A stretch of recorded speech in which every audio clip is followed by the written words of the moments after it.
Asyncio, event versus future for synchronization.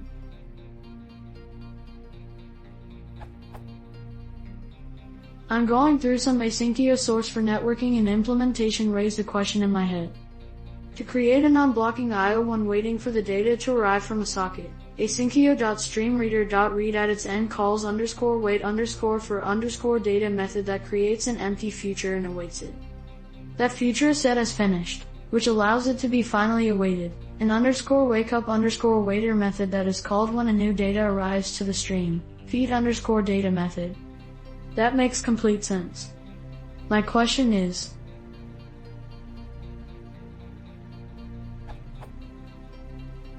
why not use asyncio.event?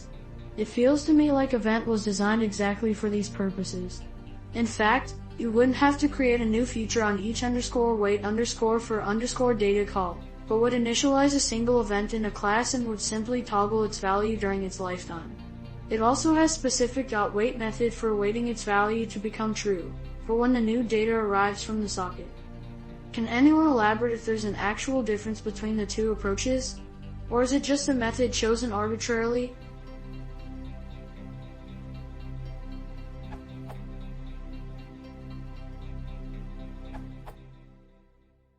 While usually you can replace future with event if you don't care about data future will be populated with, I don't think it's true in this case.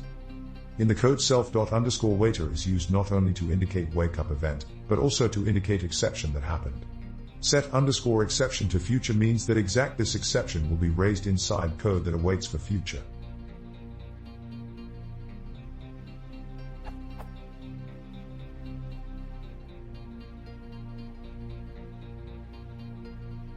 You wouldn't be able to achieve this if you change self._waiter to an event.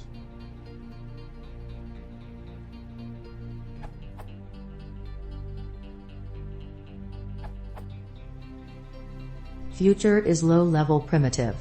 It is powerful but user code usually don't need it. Like Linux has futex but user code uses high-level objects like lock and recursive lock.